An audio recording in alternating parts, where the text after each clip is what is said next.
What's the millennial question? Apparently, millennials as a generation, which is a group of people who were born approximately 1984 and after, are tough to manage.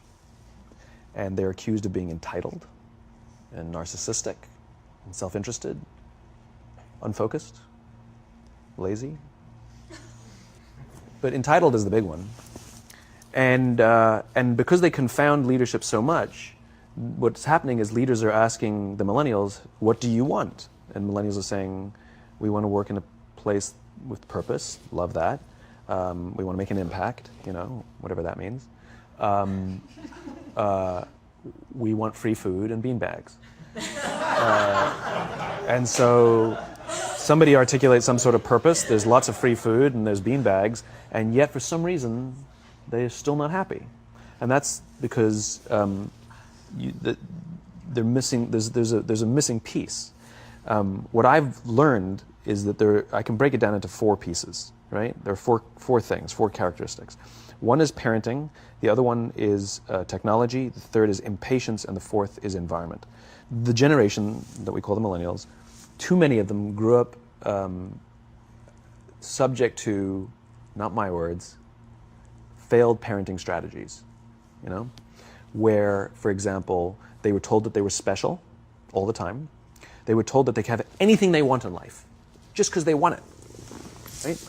They were told, some of them got into honors classes, not because they deserved it, but because their parents complained. And some of them got A's, not because they earned them, but because the teachers didn't want to deal with the parents. Some kids got participation medals. You got a medal for coming in last, right? Which the science we know is pretty clear, which is it devalues the medal and the reward for those who actually work hard. And it actually makes the person who comes in last feel embarrassed because they know they didn't deserve it. So it actually makes them feel worse, right? So you take this group of people and they graduate school and they get a job and they're thrust into the real world, and in an instant they find out they're not special, their moms can't get them a promotion, that you get nothing for coming in last, and by the way, you can't just have it because you want it, right? And in an instant, their entire self-image is shattered. And so you have an entire generation that's growing up with lower self-esteem than previous generations. The other problem, to compound it, is we're growing up in a Facebook, Instagram world. In other words, we're good at putting filters on things. We're good at showing people that life is amazing even though I'm depressed, right? And so everybody sounds tough, and everybody sounds like they got it all figured out. And the reality is there's very little toughness, and most people don't have it figured out. And so when the more senior people say, well, what should we do? They sound like, this is what you got to do. And they have no clue, right? So you have an entire generation growing up with lower self-esteem than previous generations, right? Through no fault of their own. Through no fault of their own, right? They were dealt a bad hand, right? Now let's add in technology. We know that engagement with social media and our cell phones releases a chemical called dopamine. That's why when you get a text, so you know, we've all had it where you're feeling a little bit down or feeling a bit lonely, and so you send out 10 texts to 10 friends, you know, hi, hi, hi, hi, hi, because it feels good when you get a response, right? Right? It's why we count the likes. It's why we go back 10 times to see if my Instagram is growing slower, did I do something wrong? Do they not like me anymore, right?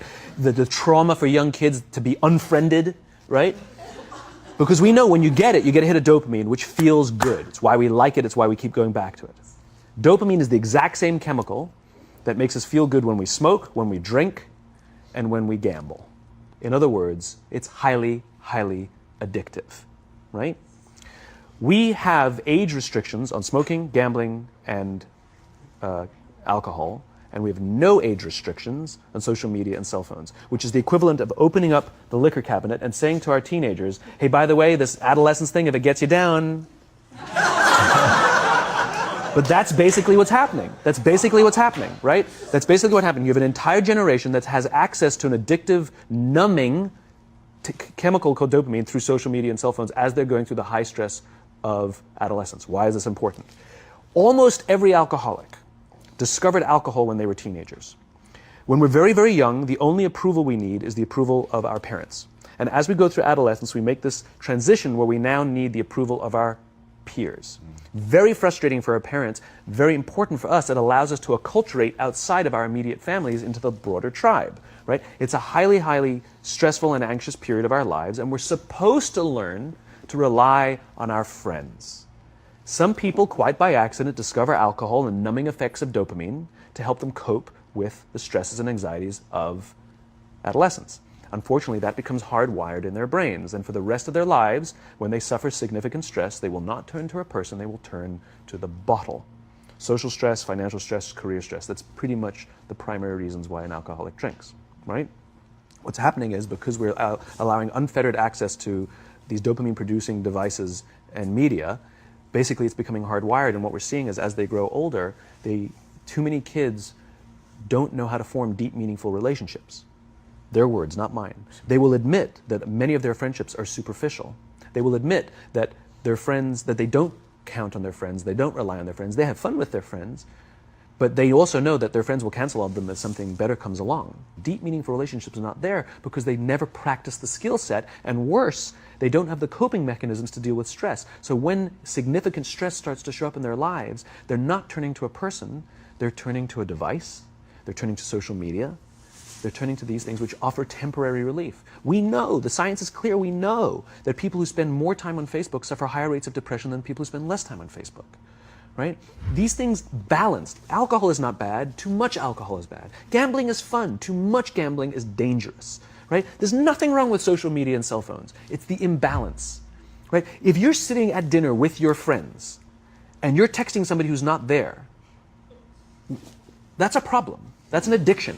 If you're sitting in a meeting with people you're supposed to be listening to and speaking, and you put your phone on the table, face up or face down, I don't care, that sends a subconscious message to the room that you're just not that important to me right now, right? That's what happens. And the fact that you cannot put it away is because you are addicted, right? If you wake up and you check your phone before you say good morning to your girlfriend, boyfriend, or spouse, you have an addiction. And like all addiction, in time, it'll destroy relationships, it'll cost time, and it'll cost money, and it'll make your life worse, right? So you have a generation growing up with lower self-esteem that doesn't have the coping mechanisms to deal with stress, right? Now you add in the sense of impatience, right? They've grown up in a world of instant gratification. You want to buy something, you go on Amazon, it arrives the next day. You want to watch a movie? Log on and watch a movie. You don't check movie times. You want to watch a TV show? Binge. You don't even have to wait week to week to week, right? I know people who skip seasons just so they can binge at the end of the season, right? Instant gratification. You want to go on a date? You don't even have to learn how to be like, hey. You don't even have to learn and practice that skill. You don't have to be the uncomfortable one who says yes when you mean no and says no when you mean no, but yes when you... You don't have to swipe right. Bang, I'm a stud. Right? You don't have to learn the social coping mechanisms, right? Everything you want, you can have instantaneously. Everything you want, instant gratification. Except job satisfaction and strength of relationships, there ain't no app for that. They are slow, meandering, uncomfortable, messy processes. And so I keep meeting these wonderful, fantastic, idealistic, hardworking, smart kids. They've just graduated school. They're in their entry-level job. And I sit down with them and I go, how's it going? They go, I think I'm going to quit. I'm like, why? They're like, I'm not making an impact. I'm like, you've been here 8 months. You know? It's as if they're standing at the foot of a mountain and they have this abstract concept called impact that they want to have in the world, which is the summit. What they don't see is the mountain. I don't care if you go up the mountain quickly or slowly, but there's still a mountain. And so what this young generation needs to learn is patience. That some things that really, really matter, like love, or job fulfillment, joy, love of life, self-confidence, a skill set, any of these things, all of these things take time. Sometimes you can expedite pieces of it, but the overall journey is arduous and long and difficult. And if you don't ask for help and learn that skill set, you will fall off the mountain, or you will, the worst case scenario, and we're already seeing it, the worst case scenario is we're seeing an increase in suicide rates, we're seeing an increase in this generation, we're seeing an increase in accidental deaths due to drug overdoses, we're seeing more and more kids drop out of school or take leaves of absence due to depression, unheard of. These are all, this is really bad. The best case scenario, those are all bad cases, right? The best case scenario is you'll have an entire population growing up and going through life and just never really finding joy. They'll never really find deep fulfillment in work or in life. They'll just waft through life and it'll be just, it's fine. How's your job? It's fine. It's the same as yesterday. How's your relationship? It's fine. Like that's the best case scenario. Which leads me to the fourth point, which is environment. Which is we're taking this amazing group of young, fantastic kids who were just dealt a bad hand. It's no fault of their own. And we put them in corporate environments that care more about the numbers than they do about the kids. They care more about the short-term gains than the long-term life of this young human being. We care more about the year than the lifetime, right? And so we are putting them in corporate environments that aren't helping them build their confidence, that aren't helping them learn the skills of cooperation, that aren't helping them overcome the challenges of a digital world and finding more balance, that isn't helping them overcome the need to have instant gratification and teach them the joys and impact and the fulfillment you get from working hard on something for a long time that cannot be done in a month or even in a year. And so we're thrusting to them in corporate environments, and the worst part about it is they think it's them. They blame themselves. They think it's them who can't deal. And so it makes it all worse. It's not. I'm here to tell them it's not them. It's the corporations. It's the corporate environments. It's the total lack of good leadership in our world today that is making them feel the way they do. They were dealt a bad hand, and I hate to say it, but it's the company's responsibility. Sucks to be you. Like, we have no choice, right? This is what we got, and I wish that society and their parents did a better job. They didn't. So we're getting them in our companies, and we now have to pick up the slack. We have to work extra hard to figure out the ways that we build their confidence. We have to work extra hard to find ways to teach them the social skills that they're missing out on. There should be no cell phones in conference rooms. None. Zero. And I don't mean the kind of like sitting outside waiting to text. I mean like when you're sitting and waiting for a meeting to start, this is what we all do. We all sit here and wait for the meeting to start. Meeting starting? Okay. And we start the meeting. No, that's not how relationships are formed. Remember we talked about it's the little things? Relationships are formed this way. We're waiting for a meeting to start and we go, how's your dad? I heard he was in the hospital. Oh, he's really good. Thanks for asking. He's actually at home now. Oh, I'm really glad. It was really amazing. I know, it was really scary for a while. That's how you form relationships. Hey, did you ever get that report done? Oh my God, no, I didn't. I'll help you out. Can I help you out with that? Really? That's how trust forms. Trust doesn't form at an event in a day. Even bad times don't form trust immediately. It's the slow, steady consistency. And we have to create mechanisms where we allow for those little innocuous interactions to happen. But when we allow cell phones in conference rooms, we just, okay, have the meeting. And then my favorite is like when there's a cell phone there and you go like this, you go. It rings and you go. I'm not going to answer that. Like, Mr. Magnanimous, you know?